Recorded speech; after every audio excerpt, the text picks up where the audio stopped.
రాష్ట్రంలో రాబోయే 4 రోజుల పాటు ఉరుములు మెరుపులతో కూడిన తేలికపాటి నుంచి మోస్తారు వర్షాలు కురిసే అవకాశం ఉందని ఐఎండీ తెలిపింది. ఈ నెల 5న ఆదిలాబాద్, ఆసిఫాబాద్, మంచిర్యాల, నిర్మల్, నిజామాబాద్, జగిత్యాల, సిరిసిల్ల, కరీంనగర్, వరంగల్, హన్మకొండ, జనగాం, సిద్దిపేట, వికారాబాద్, సంగారెడ్డిలో అక్కడక్కడ వర్షం కురిసే ఛాన్స్ ఉందని పేర్కొంది. తిరుమలలో భక్తుల రద్దీ నెలకొంది. సర్వదర్శనానికి 20 గంటల సమయం పడుతోంది. వెంకటేశ్వరుడి దర్శనం కోసం బాట గంగమ్మ వరకు భక్తులు వేచి ఉన్నారు.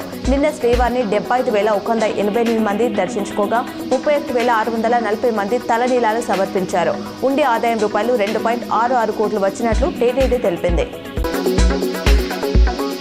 BSNL ఇకపై యూజర్లకు ఈ సిమ్ కార్డులు జారీ చేయనుంది. టాటా కమ్యూనికేషన్స్ తో కలిసి ఈ సేవలను అందించనుంది.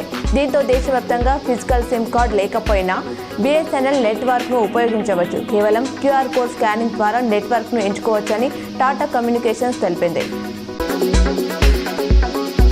తెలంగాణ జాగృతి అధ్యక్షురాలు కల్వకుంట్ల కవిత గురువారం రాష్ట్ర కార్యవర్గాన్ని ప్రకటించింది.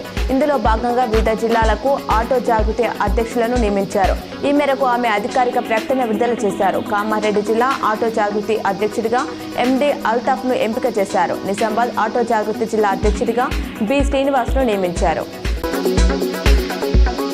గడిచిన 24 గంటల్లో SRSలోకి ఎగువ ప్రాంతం నుంచి 2,55,961 క్యూసెక్ల ఇన్ఫ్లో వచ్చింది. 1,88,611 క్యూసెక్ల నీటిని దిగువకు వదిలినట్లు ప్రాజెక్టు అధికారులు శుక్రవారం ఉదయం తెలిపారు. ఇందులో 24 స్పిల్వే గేట్ల ద్వారా 1,79,171 క్యూసెక్ల నీటిని దిగువకు వదిలారు.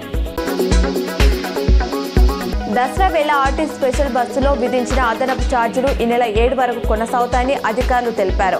దసరా పూర్తవడం, సెలవులు ఎల్లుండితో ముగియనుండడంతో స్వంతులకు వెళ్లిన వారు తిరుగు పయనమవుతున్నారు. దీంతో రేపటి నుంచి రద్దీ పెరిగే అవకాశం ఉందని అధికారులు భావిస్తున్నారు. ప్రయాణికులకు ఇబ్బందులు లేకుండా బస్సులు అందుబాటులో ఉంచుతామని తెలిపారు. నిజాం సాగర్ ప్రాజెక్టు వరద తాకిడి పెరుగుతోంది. శుక్రవారం ఉదయం 6 గంటలకు 1,09,990 క్యూసెక్ల ఇన్ఫ్లో నమోదైంది. దీంతో ప్రాజెక్టు 17 వరద గేట్లను ఎత్తి మంచిరాకు 1,25,740 క్యూసెక్ల నీటిని విడుదల చేసినట్లు ప్రాజెక్టు AE సాంకేత్ తెలిపారు. మరో 900 క్యూసెక్ల నీటిని ప్రధాన కాలువకు విడుదల కొనసాగుతుంది.